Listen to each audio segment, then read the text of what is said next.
Hey, wow, what a comeback. James being guarded by a much smaller man, and they're trying to get him some looks in the post, but they just can't get him good shots. Well, they're too stationary, not getting enough motion on the offense. For three, no good again. Travis with the offensive rebound. In the early going, LeBron is standing there waiting for the ball to come to him. Now run Nice out pass. for O'Kill, and it's Harris again. Nice pass. Harris with the score. He looks like he's going to be an active player when he wears that uniform down at Ohio State. The defense all packed in, basically three guys forcing LeBron James into a passer. Jones finds Travis, the miss, and no second opportunities. Now for St. Vincent St. Mary. O'Kill is out to an early 7-point lead, and LeBron James has yet to score. I'll tell you one thing, he's got to keep his head up. Things aren't going well for him right now, and you can't hang your head because your teammates are looking at you as our leader. Now so far it's O'Kill controlling the play as we head to a timeout here in Cleveland.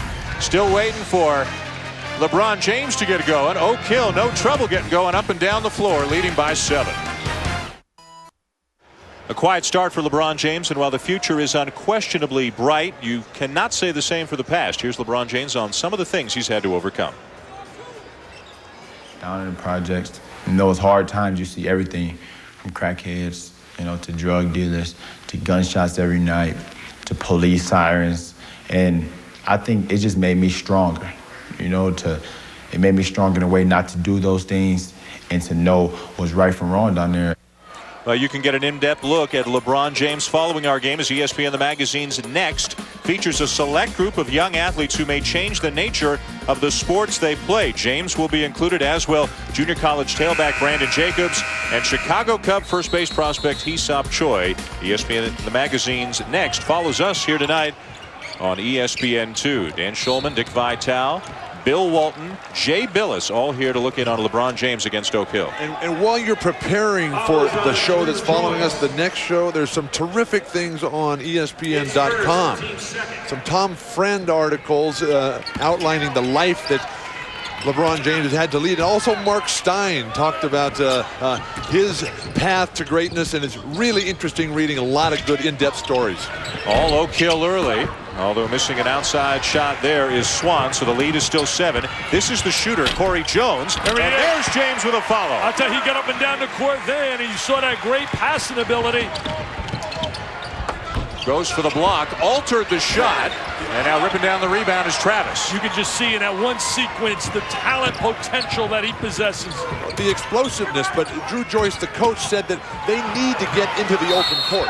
They are not going to be successful, St. Vincent St. Mary's, in a half-court game against a physically superior, bigger, older, stronger, and more mature Oak Hill team. You mentioned Tom Fran, and he did a great story about him as we're going to watch the offensive rebound here. Look at James in good position with the score, but he talks about his mom. His mom at 16 had him. By 19, she had lost her mother, her grandmother, and she was on her own, and they went from one project to another. I think this could be a great American dream, man. A great story. Here's a kid who has a love for his mom, and with a stroke of a pen could take care of his family for life. I think that could be fantastic. By the way, you see the patches on the biceps. Those are tattoos that the players have to cover up. A rule here in the high school league. So nothing wrong with anybody out there. They're just not allowed to show their tattoos. Bad shot right there, Bill. Bad shot. He has to understand he's trying to do it by himself right now rather than waiting for the offensive flow to come to him. The ability to play on the move. The great players, say an Oscar Robertson, a Jerry West, a Magic Johnson, a Michael Jordan, a Kobe Bryant at this level now. Take me back to when you were at Helix and you were a superstar, best high school player maybe in the country, versus today with the AAU competition, the evaluation, NBA scouts. What about the pressure he's under? But the great ones, you love pressure, and you have to train yourself to want that pressure. And in the brief moments that I've had a chance to spend with LeBron, I sense that in him. This is a guy who likes the limelight.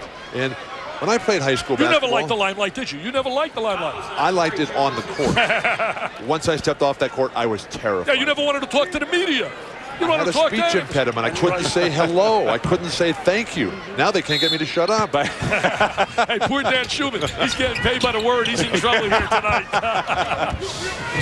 We've had some subs for both teams. James is still in there. 4 8-minute quarters in these high school games. Swan from the wing knocks down to 3. And these kids from Oak Hill can really shoot it. And considering there's only one player back from last year, this is a whole new bunch of kids. It speaks for their talent how well they look like they play together already. Well, you got to remember now, they're getting a lot of people from other high schools who play for 3 years because they may come for academic reasons or competition. Stolen by Brandon Weems. He's the truth. But a lot of guys can dunk. You know that. Can you do that, Bill, when you were a kid? When I played, the dunk was illegal. That's right. They made it illegal. And it made me a better basketball player. It was illegal also for Lou Alcindor, and your Wizard of Westwood doesn't believe we should use the dunk. James now with 4, and the crowd is really into it. He brought them to their feet with this explosive dunk. In transition, finally an opportunity to show the elevation, the windmill, the creativity, the extension, the elevation. He's a high riser, there's no doubt about it. He's got great hops.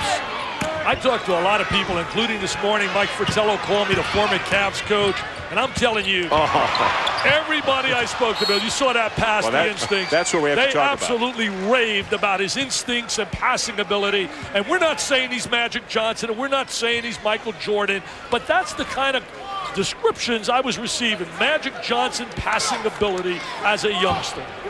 An extremely unselfish player, again playing with 3 of his boyhood friends. They've all grown up together, went to high school together, and he likes setting them up. Here's Weems for 3 and get James the assist. Well, he did that. He was the 3D man. He drove, he got into the lane, and he dished the rock. Drive, draw, and dish the rock, baby. St. Vincent St. Mary's coming alive here. Did the timeout that Drew Joyce called. Very effective. I think the dunk was very effective, too. It was really a way of lifting the spirit. Now we've got a violation, 3-second call that goes against Oak Hill.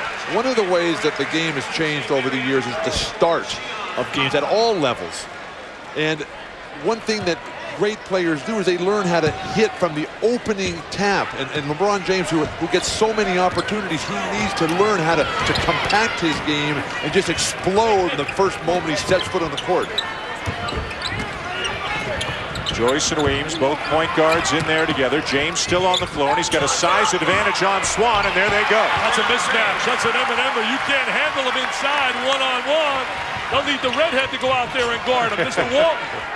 James is 6'8", 240. It's another thing he has in his favor. He's already built like a guy 5-6 years older than him. Yeah, he's very physically developed. Yeah. His body is so strong.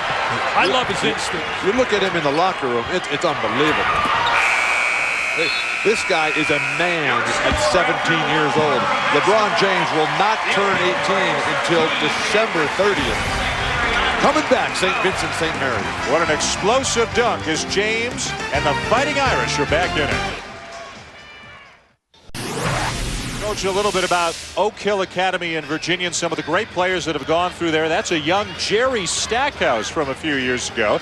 Jeff McInnes, of course, another great player that they had at about the same time, and Ron Mercer, another Oak Hill alum. They've had 17 McDonald's All-Americans over the years and a number of first-round picks in the NBA as well. William Avery, and most recently, Sagana Diop, who's right here in Cleveland, playing for the Cavaliers. Sagana Diop met with the Oak Hill players on this trip. The Oak Hill team took an 8-hour bus ride and arrived at midnight here last night, but we also didn't mention Steve Blake from Maryland, the champions. He played there at Oak Hill. Travis Weston from Virginia and Ron Slay from Tennessee. Yeah, Travis Watson, Ron Slay, Blake.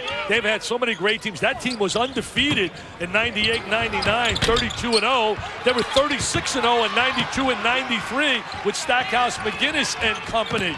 Well, we've got with us the head coach of Oak Hill, Steve Smith, kind enough to join us help us out a little bit. During action. Coach, thanks for spending some time. Tell us a little bit about the team you put together, because it's a brand new group from last year. Yeah, we just had Deion Dacon's back, and basically had to start over. I'm one of the luckiest coaches in the country because I got a lot of guys that call and want to come play for me. So we reloaded and got a great bunch of guys and played fairly well tonight, but we had about a 2-minute break down there defensively, and they got back in the game. Now, your kids are used to a lot of big games, but they don't play on national TV very much. How'd you sense their mood was before the game? Good. They weren't too up, and that's one thing I worry about. I knew they wouldn't be flat, obviously, but I didn't want them too high, and I thought they came into the game with the right attitude and ready to play the game. What is your plan, basically, Coach, to try and negate the great ability of LeBron James? Well, he's a tough guy to guard, and I thought we guarded him pretty well early, and he got some easy baskets late. It transitioned off a turnover, but we're trying to double him in the post. He got down low on us one time in the first quarter and scored, and